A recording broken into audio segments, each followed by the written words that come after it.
The United States is the world's most prosperous economy. It's been that way for so long, over 100 years, that we take it for granted. But how did it happen? There are many answers, of course. One is that the United States values the free market over government control of the economy. But here's a point that is seldom made. It didn't begin that way. Before the country placed its trust in the free market, it trusted the government to make important business decisions. Or to put it another way, only after the government failed repeatedly to promote economic growth, and only after private enterprise succeeded where the government failed, did the United States start to develop a world-beating economy. Let's look at 3 telling examples. In 1808, John Jacob Astor formed the American Fur Company and marketed American furs around the world. Europeans adored beaver hats for their peerless warmth and durability. Astor gave them what they wanted. Instead of leaving the fur business to capable entrepreneurs like Astor, the government decided it wanted to be in on the action. So it subsidized its own fur company run by a self-promoting government official named Thomas McKinney. McKinney should have won the competition. After all, he had the federal government backing him. But while Astor employed hundreds of people and still made a tidy profit, McKinney's company lost money every year. Finally, Congress, in 1822, came to its senses and ended the subsidies for McKinney and his associates. A similar situation developed in the 1840s around the telegraph. The telegraph was the first step toward the instant communication we have today. Invented by Samuel Morse, the telegraph transmitted sound as dots and dashes representing letters of the alphabet. Morse, more of an idealist than a businessman, agreed to let the government own and operate the telegraph in the national interest. But the government steadily lost money each month it operated the telegraph. During 1845, expenditures for the telegraph exceeded revenue by 6 to 1 and sometimes by 10 to 1. Seeing no value in the invention, Congress turned the money loser over to private enterprise. In the hands of entrepreneurs, the business took off. Telegraph promoters showed the press how it could instantly report stories occurring hundreds of miles away.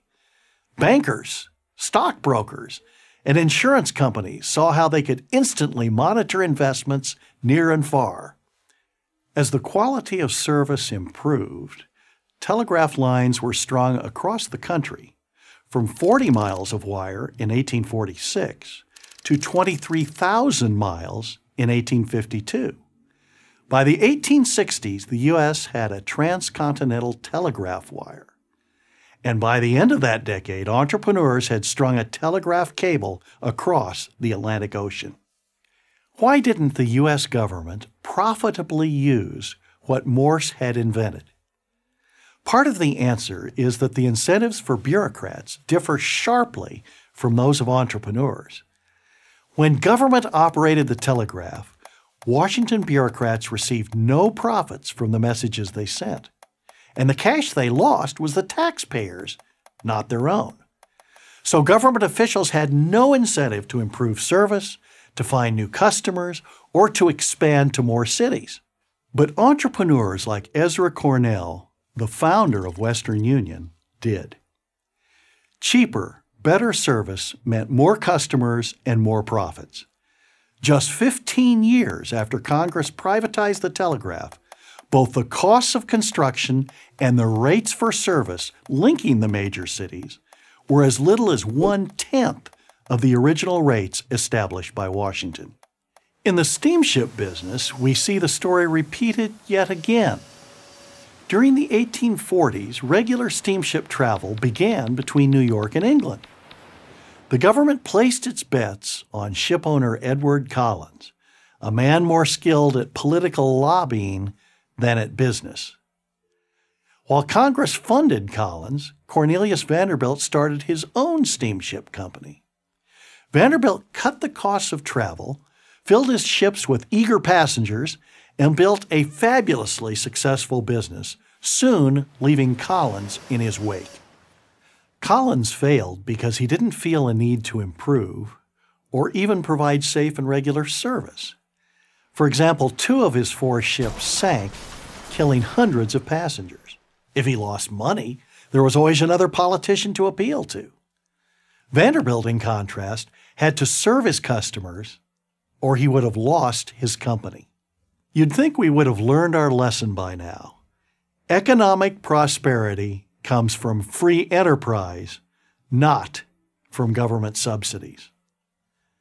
But it's a lesson we have to learn every generation. I'm Burt Folsom, professor of history at Hillsdale College for Prager University.